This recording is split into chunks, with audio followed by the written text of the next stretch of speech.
Hi everyone, and welcome to this webinar. So for the next 45 minutes, we will dig into marketing, the marketing world, and get a few tips on what we can do in L&D when it comes to what they're doing in marketing. I know we're quite a few people here today, so I think we should get they should get the soft start. People should be able to log in. Maybe grab yourself a cup of coffee, and we'll wait a few more seconds before we get started. So while we're waiting, it'll be nice to hear where you are all sitting today. So we do have a chat tab in the bottom right. So feel free there to write if you want to tell us where you are sitting. Let me see here. There we go. Okay. Michelle from UK, Nicole from Alaska, Berlin, and here we have Mike as well in Columbus, Ohio. And we also have Lake Michigan, and we also have Sweden, India, Krakow, Poland, cool. Bonjour from Canada, nice. Perfect, and we of course have Norway, and we have Portland, Oregon, nice. I agree with Mike, it's really nice seeing all of you. Perfect.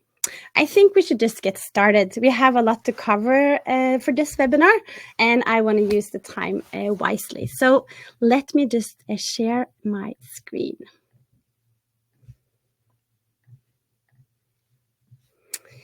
There we go. Okay, again, hi and welcome everyone to this webinar. Again, for this 45 minutes, we will get insight from Mike Taylor, and he will go through 6 attention triggers from the marketing world and tell us how we can use this as an L&Ds. And I'm super excited for this one, and I know it's going to be very useful and also very inspiring when it comes to content production. So stay tuned for Mike's presentation. But before we continue, I would also like to say that we will have the chat open during this webinar. So feel free to write any questions there, either while Mike is presenting or while I'm presenting. You can always write a question and we can answer. And we'll also, if we have time, cover some Q&As at the end. If you don't get the time, we will, of course, email you later. Good. Okay. My name is Stine, and I am a senior instructional designer working here at We Are Learning. And the webinar today is hosted by us in We Are Learning. And for those of you that do not know what We Are is all about, I can just quickly say that we are the next generation course authoring tool for immersive learning, which means that with our tool, you can create interactive scenarios and also more animated videos. So that's kind of what we offer. And I'll also show you a few examples at the end. Here is also a QR code if you would like to book a demo. Okay, and we are a small team, fairly small team, international team, primarily based in Scandinavia and in Norway. Good, and today's topic is all about attention. So how can you make your training stick and get the attention it needs and also it deserves? And I guess you have all been here. You worked a lot with a course, maybe for weeks, even for months. You've done the script, you've done the animation, you have shown it to a test group, and you're now ready to hit that publish button. And you grab yourself a cup of coffee and you wait for the completion rate to go skyrocket. But that is often not the case. And you kind of end up wondering what happened here. And one question I keep asking myself is, how do I really get the learner's attention? One thing is to kind of force them to do a course by saying it's compulsory. Of course, you can do that, but how can you really make the learners want to take your course and be motivated to learn more? And it's all about getting the learner's attention. And what can you do differently when you are creating your next course? How can you really get the attention that this course deserves? And that is exactly what our guest speaker will talk more about in this session.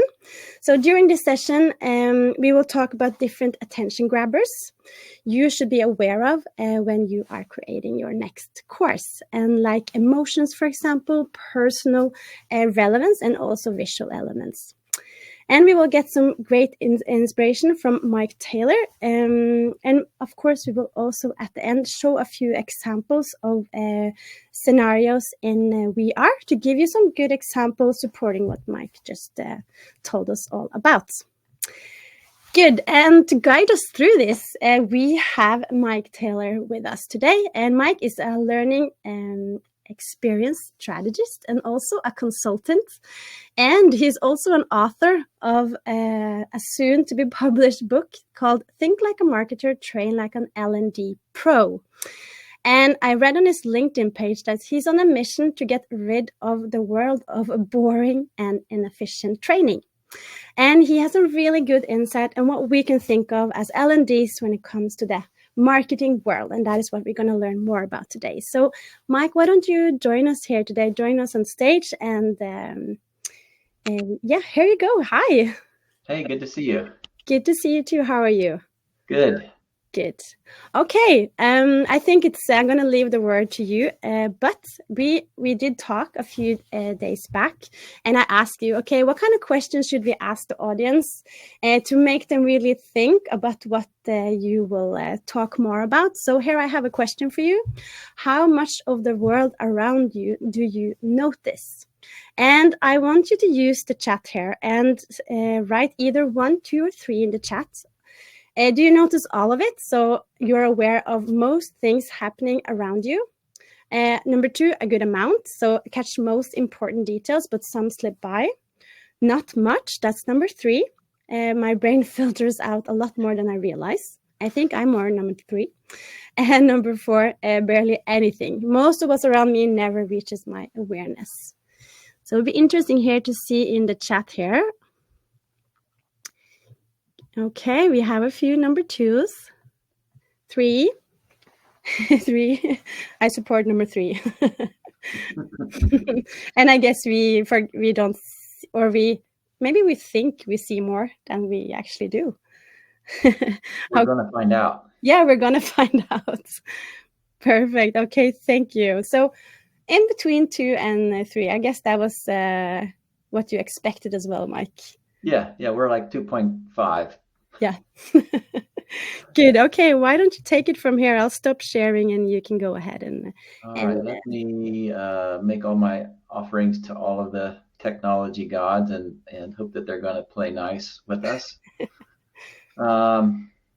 Okay, we got that one now? We do. Okay, perfect.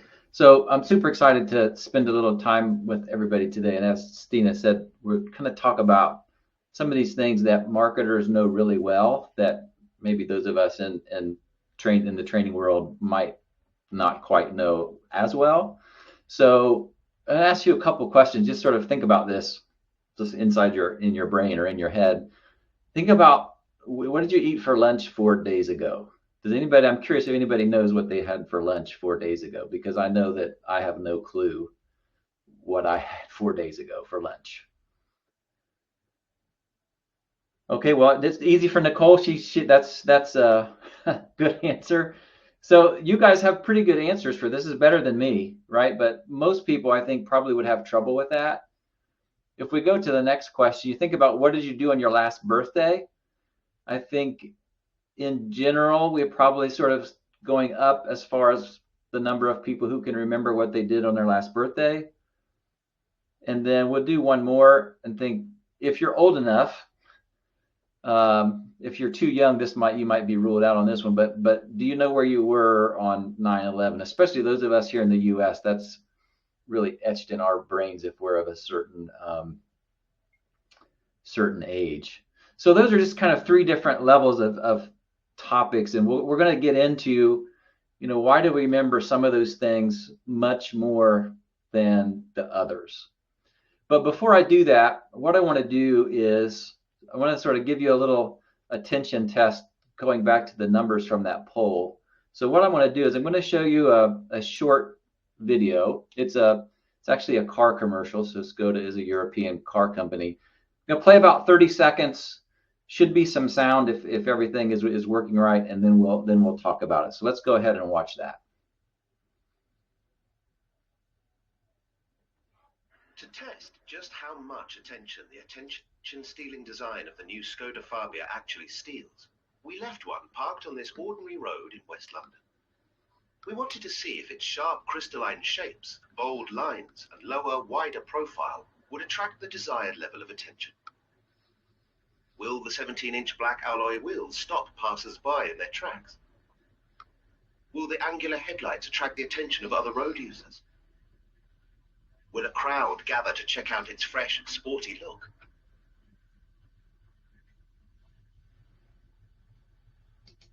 All right, cool. So did anybody notice that the entire street changed from beginning to end, or did anybody notice anything change?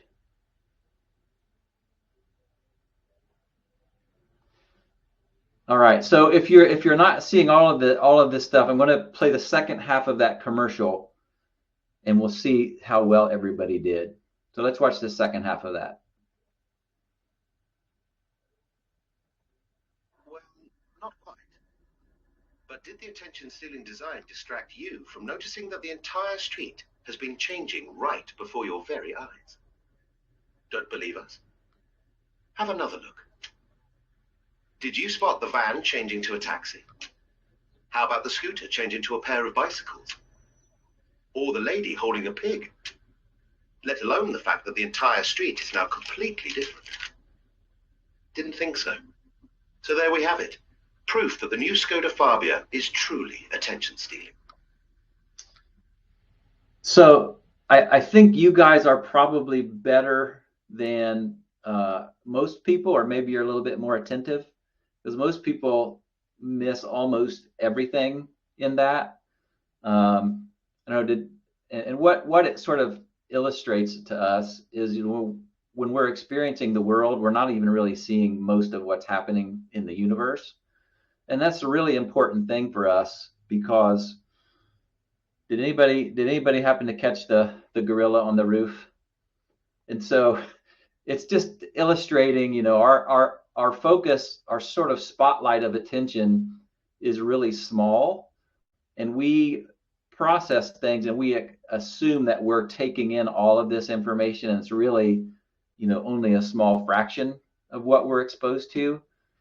So the important thing for us is to recognize that, you know, we can be blind to things that are quote unquote obvious, but we're also blind to our blindness. So we're missing a lot of stuff, and we don't know we're missing a lot of stuff. So if you've ever created something and you thought, this is so obvious nobody could miss it, maybe you've experienced that, because inevitably people do miss it. So like the old title of the book says, like, we can't just give people a bunch of information and assume that it gets into their memory. And, you know, telling isn't training. Just because you told them doesn't mean they're learning anything. And so a large part of that is we have this gatekeeper in our brain, which is attention. So you could have the best training in the world, but if nobody's paying attention, it doesn't really matter, and it's not going to be effective. So that leads us to the question of, so how does our brain decide what do we pay attention to, and what does it let in? And there is this sort of critical theory, it's called dual process theory, that was popularized by Daniel Kahneman. And the gist of this is that human thinking and decision making involves two distinct cognitive systems. So there is system one, which is automatic, and that's largely subconscious. And then system two, which are slower, controlled, conscious type things. So think of, you know, solving a math problem or a puzzle. That would be system two type thinking. If we break this down and look at these a little bit more closely, so that automatic side, it's fast, it's automatic, it's effortless. You can't turn it off even if you wanted to. It's largely based on heuristics, so the mental shortcuts that are just on no matter what. I mentioned that it's largely subconscious and emotional. The other type, the slow, controlled, this is effortful. So I'm doing a math problem. It takes effort. It's very analytical, obviously requires conscious attention, and that's more of our logical side. So what I would like to do here, just we'll talk about the relative processing capacity and what's going on in relation to these two types of thinking. So our controlled conscious type of thinking can process 40 to 50 bits of data per second. Whereas if we compare that to what's happening subconsciously, it's processing about 11 million. So you can see it's like comparing your garden hose to Niagara Falls, the relative processing capacity. And what happens is 95 to 99% of what's happening in our brain we're not aware of. But that subconscious side heavily influences our decisions and behavior. And we are driven by the subconscious side, and we come back and backfill the logic afterwards. So most people think, oh, we're very factual, we're very logical, and that's in fact, not how people generally operate. So let's do a quick exercise here to see if we can kind of get a feeling for these two types of system and how they interact with each other. So what I'm going to do is on the next screen here, they're going to have some words come up onto the screen. And I want you to say the color of the ink. So just inside your head, as they come up, say the color of the ink for each word. So let's give that a try. Here we go. 3, 2, 1.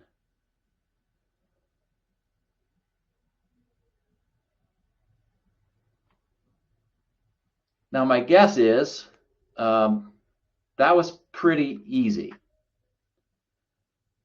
So what I'm going to do is I'm going to give you a second wave. Same thing. I want you to think in your head the color of the ink. So let's try a second round here. Here we go. 3, 2, 1.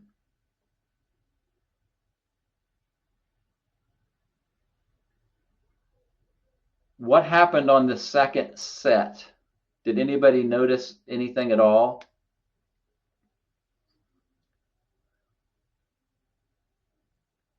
See some folks typing here, so we'll give people time to. It took a little longer, right? So no longer did the word and the color align. So you could almost feel your brain shifting gears. Yeah, it's a little bit harder. And that is those two types of thinking coming into conflict. So what happened, right? This is what happened. Reading is automatic, system 1. It's automatic, it happens super fast. And system 2, when the text and the color didn't align, system 2 sort of has to consciously jump in, kind of put on the brakes, do some evaluation, and that's why you felt it being a little bit more difficult. We had to change our focus to the color and override that automatic response. And that's an example of how that system 1, it can't be turned off. Even though you know ahead of time you're supposed to look at the colors, that system 1 is so fast you can't turn it off. It's off and running before we even know what's happening. So that's some of the background about how people are processing our learning content. And that's, Jacob, that's a very good point, that languages are a factor to consider as well. So what does that mean for us for designing learning, designing training content, whatever that might be? Is it's important for us to get past that gatekeeper of attention, to get things into our long-term memory so they can remember them and hopefully act upon them. So the super important point of all of this is if we don't understand this human cognitive architecture, then whatever we're doing with instruction is just kind of random and blind. So Jacob, you're right. System 2, even in younger kids for native languages, if they're still learning, they're involved. And it raises a good point. If things can pass from initially being system 2, then they become automatic and they shift into system 1. So driving is another great example of that. When you're first learning, you turn off the radio and you're trying to minimize inputs because you're really focusing hard.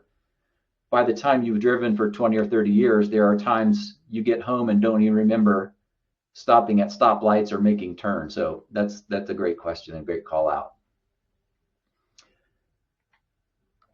So what we're going to talk about is sort of how can we work with our brain and not against it. And the important part of this is sort of the understanding our brain doesn't really care about learning. It cares about surviving. So all of these things have evolved over hundreds of thousands or millions of years, that humans have evolved. And it is represented in the fact of how much energy our brains use relative to the rest of our body. So our brains are on average about 2% of our body mass, but they consume 20% of our energy. So you can see pretty energy intensive. If you've ever been doing something that involves a lot of thinking for a long time, that's why you feel so tired, almost as if you have been physically active.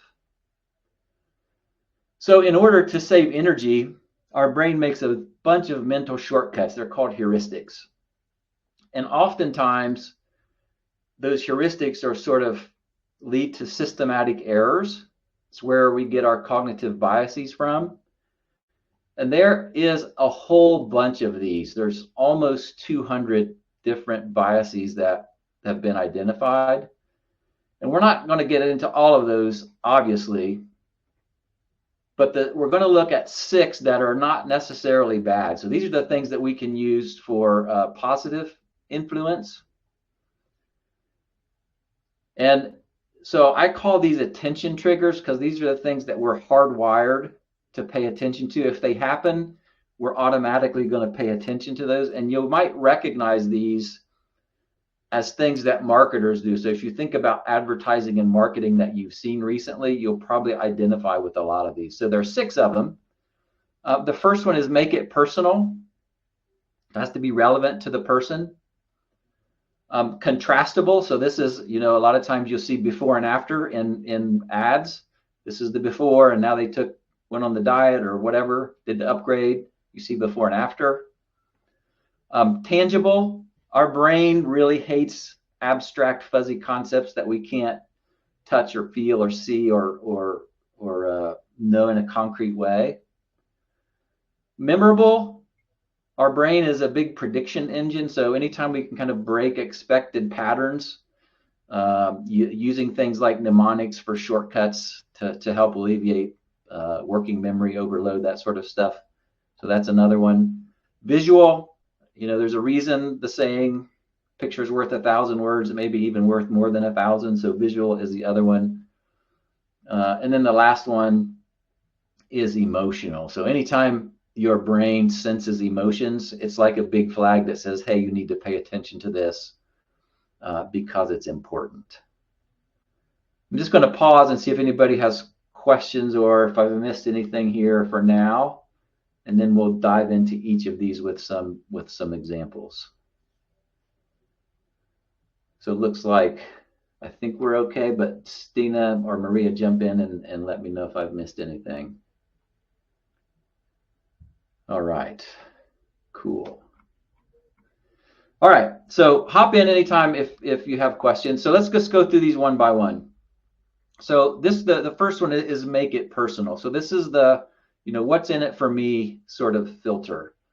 And this is the example I like to use is this. You've ever been at a party and it's really noise and all the conversation is loud, but somebody says your name across the room and you can pick it out. It's almost, superhuman the way that you can pick out your name in all of that noise. And so that's just a sort of an example of if it's not relevant to us, our brain filters out over 99% of the stuff that we experience. So this is one way to sort of get past that attention filter. If we think about a training example, And here's one, maybe you've seen something standard. This is pretty typical. So I walk into the classroom, or the e-learning course opens up. It starts with, today we'll talk about safety protocols. Okay, nothing personal about that. But if we use that personal concept and we change that to, last week, 2 of your colleagues had near misses with the new equipment. Let's talk about what happened and how to prevent it. So now it's more personal. That can affect me potentially, and we're more likely to lean in and pay attention to what follows. So this first impression is really important with all of these. So that's personal. The next one is contrastable. So this is, I call this the difference detector. Our brains are really wired to notice things that change and things that are different. So creating contrasts will command notice. So what might that look like, in a learning context? So for this one, maybe we're talking about, here's how to improve customer service. What we could use that contrasting principle for is, hey, watch these 2 customer interactions. One kept the customer and one lost them forever. The difference was 90 seconds of dialogue, and then you get into those specifics. So it's taking and it's showing the contrast between, could be good and bad, could be right and wrong. That's the second thing that will really drive people's attention. The third one was tangible. So I call this one the reality rule. If you've ever sat through anything that's really abstract and you have no idea what you're talking about, you can probably relate to how fast you tune out of those type of experiences. So in a training context, let's say this time we need to improve team communication. If we rewrite that using this principle, instead of saying communicate better, which we don't know what that means, right? It's very abstract and fuzzy. Let's practice the exact phrases that de-escalate angry customers. Here are 5 sentences, and then you go into those. So you can see how the abstract concept on the left becomes much, much more tangible and specific and actionable. So that's another one. Memorable. This one, I talked about sort of breaking through mental filters. We're really, really good at filtering things out. This one kind of relates to some of the other ones, changing, contrast, breaking expectations. Marketers are really good at this, where they'll take something and do just something totally off the wall or totally unexpected. And those commercials get your attention much better than, a wall of text or, a screen full of bullet points. So if we're thinking, realistic examples for this one, maybe we're talking about, maybe this is security, cybersecurity that we all have to deal with probably. An example of this one is, hey, in 7 minutes, a hacker used a Post-it note with a password and cost our company $4.2 million. Now it's something I'm not expecting. It's a surprising statistic to start us off. And now my attention is engaged. I can go in for the rest of the content. Visual, this is one I think is the easiest. Picture is really worth 1,000 words. This is something I used to work at an agency, and we would always try to let visuals carry as much of the message as possible.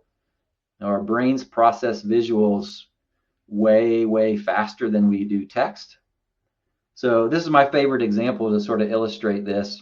I don't think it's too controversial. So if we're talking about a simple closed shape, Euclidean geometry, like I'm asleep at Euclidean geometry already. I'm not out of the first sentence. But you can kind of see that wall of text. We all know what that feels like versus, what they're describing there is a circle. So it can be so much more simple, so much faster to process and understand, often with visuals. And then I think this is the last one here, emotional. We've mentioned this now a couple times. This is, emotions by definitions flag that something is important. So I was talking to a group of trainers who work with child welfare organizations here in Ohio.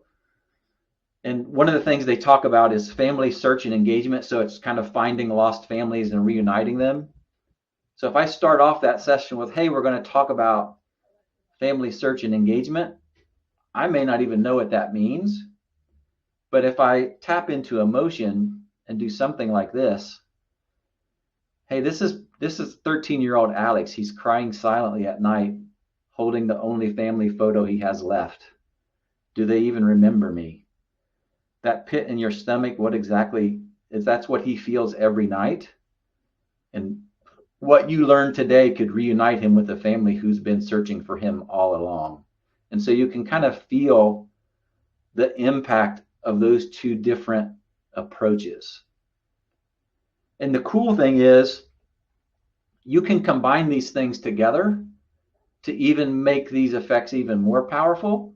So for example, in our last one with Alex, this could even be a video with motion and sound and audio. You can imagine that. This is Alex. Every night he wonders, do they remember me? Your actions can reunite him with his family. And so you can kind of see how we're going from that sort of snooze-inducing text to this emotional experience. And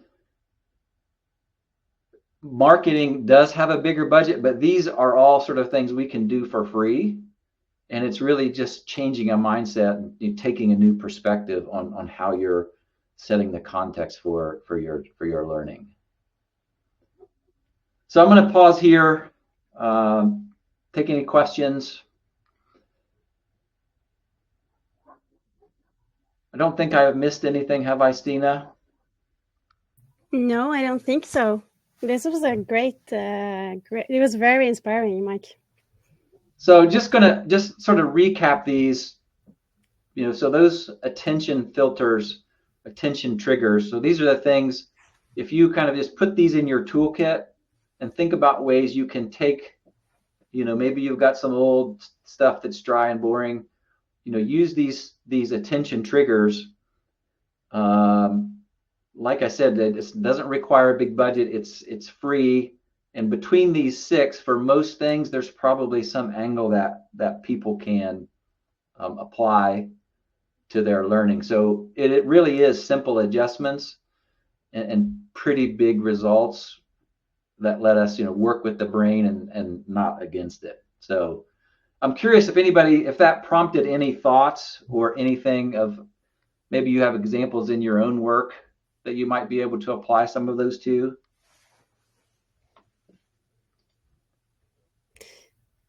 I'm gonna, while people are commenting here and asking questions, I just would like to add that it was a really, really inspiring go through of the different triggers. One thing you said, which I really liked, was our brain hate abstract. And that is, I really love that quote because thinking about like soft skills, communication, leadership, these are all very abstract things. Like how can you kind of boil it down and make it tangible, as you mentioned? So really, really nice examples. Yeah, that's a common one too. I'm curious if anybody else relates. Is like you probably heard that. Well, we need to communicate better. Okay, well that's great, but what exactly does that mean? That's going to mean maybe something different for an executive versus somebody working in a factory. And so making things concrete like that is super important. Totally agree. And I love Jacob. I love the sense of humor. I think that's, personality is another way of saying that. We can do serious things and still engage people and there are humans behind it. I think a lot of times, we're familiar with what we experienced in school. And so we think everything has to be dry and boring and dull, and it doesn't.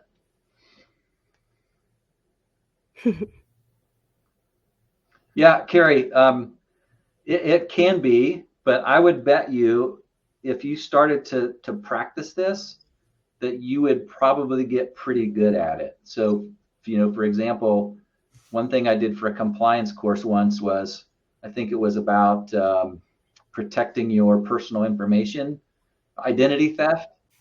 And it was just so boring. I thought, well, what if I flipped it and I did a course on how to steal people's identities with like this shady looking criminal guy, because it's all the same things, just opposite. So it's just something that breaks that expectation pattern and gets people to pay attention.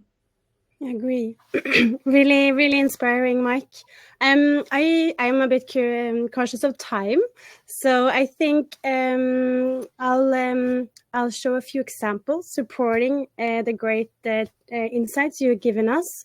So I'll take it from here, Mike, and feel free to comment in the chat as well.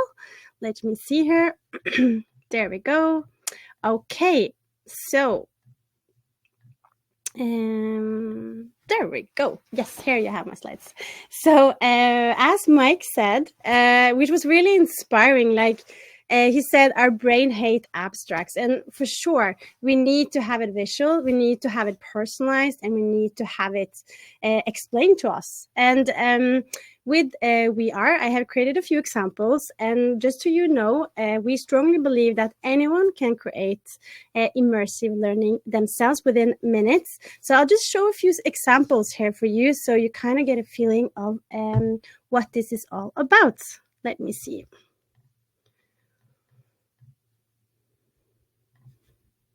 There we go. So here I have a story. This story is about leadership training, and again, a bit soft skills, higher level things, abstract things. So here we're meeting a leader. How should you approach her colleague? They're short on time. This story is very visual, includes interactive elements, free speech with the characters, and also scenarios. You kind of dive straight into the scenario. So check out this story created in We Are. Welcome. Today, we're diving into a common workplace challenge, giving quick feedback without slowing things down. The goal is to offer support efficiently while keeping the momentum going. But before we start, what do you find most challenging about giving feedback to an employee as a manager? And now the video stops. I either need to talk or I can type. I'll just use the mic for now. Giving clear feedback without being too strict.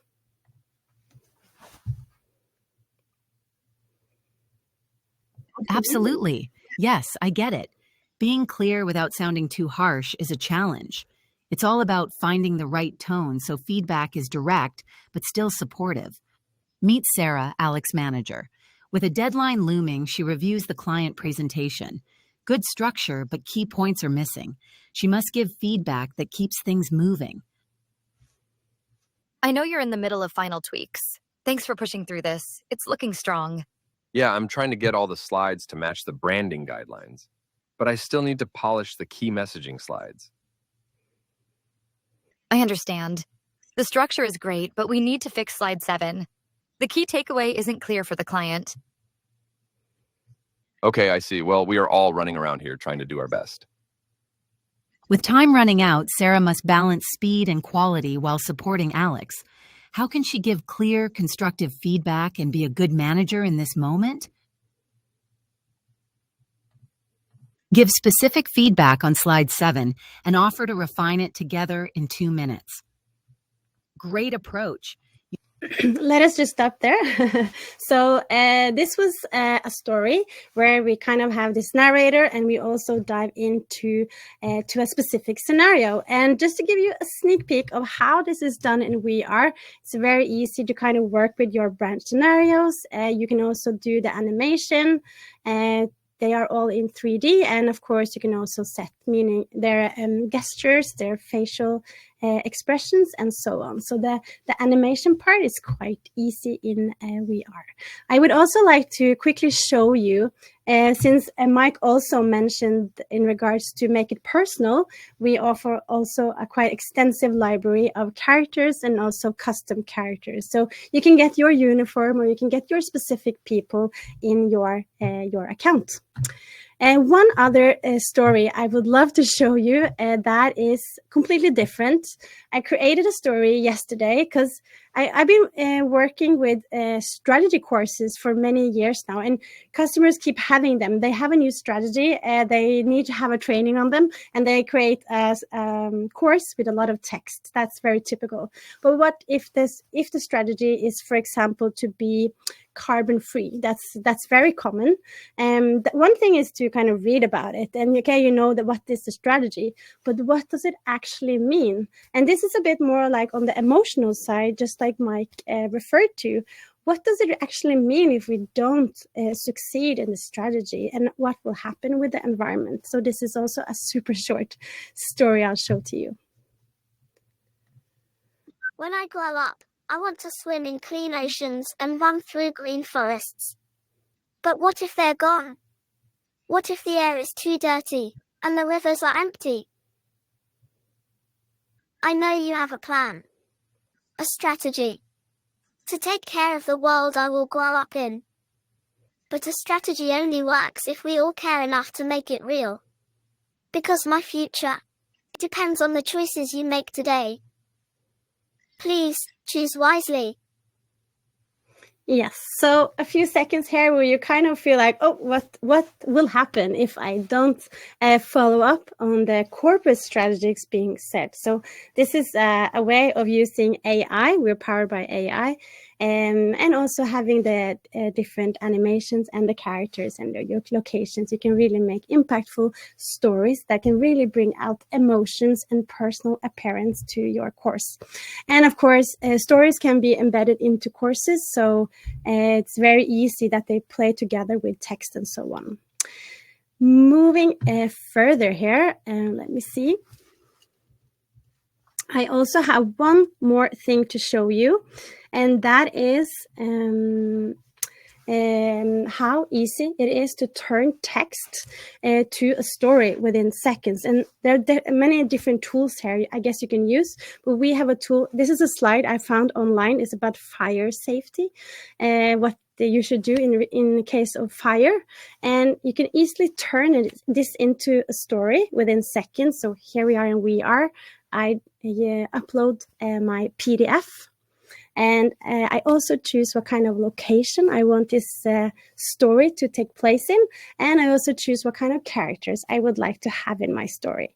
So within a few seconds here, we will convert this PDF text-based, very theoretical document, and we will generate a story, and I'll show you how it looks. This training covers essential fire safety principles tailored for minors, focusing on prevention, response techniques, and understanding fire hazards in various environments. Yes, so that was what I would like to show to you today. Again, we only have a few more minutes left, so I would love, Mike, for you to join stage again, and I'll ask you one quick question so we can discuss that before we need to end this session. Let me see here. Okay, I think I'll go for one question. That is, where is learning engagement heading in 2025 and beyond, do you think?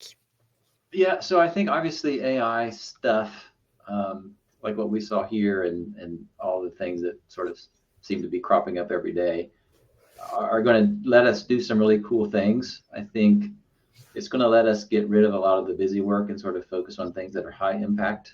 And the key to all of that, I mentioned this in the chat in case anybody mentioned it, like the foundation for all of that is knowing your audience well, and you know, what are the jobs they're doing, what do they care about, what are their challenges.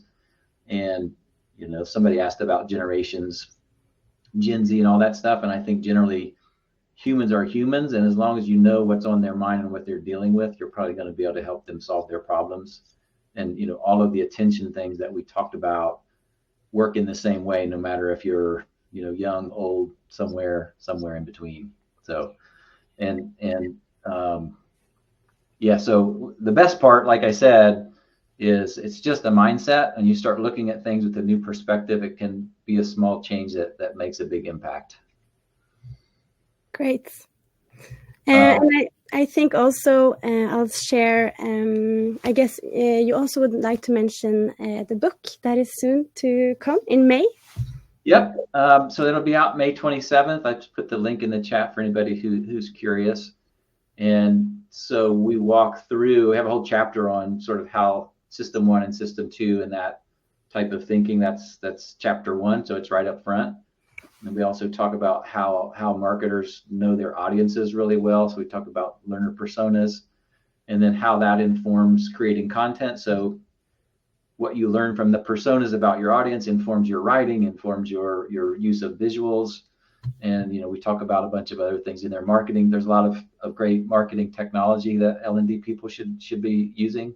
So we think it's a pretty rich, applicable, practical sort of walkthrough. And then at the end of each chapter, there are things that you could do right away to get started with applying, the concepts and ideas that are in each one. Great, thank you. And it's coming in May, right? May 27th. You can pre-order it now. Perfect, thank you. And you can always connect with you on LinkedIn, and here you also have your email. Yep, I always think of my best questions, right after I hang up or in the shower the next day. So please feel free to use that if anybody has anything they want to send my way. Perfect, thank you. And before we round up here, we have a few other upcoming webinars too. March the 20th, me and Lars Petter, which is the CPO of We Are, will create a interactive story together. So here we'll have, it will be a very hands-on session where you give us input on what you would like the story to be about, and we kind of do the work. So here we also have a link to the registration if you would like. And if the time is not perfect, you can always register and you'll get the recordings in your email after. We also, if you're curious to learn more about We Are, we have a Getting Started webinar 9th of April, where I will go more into detail on how you create a story yourself.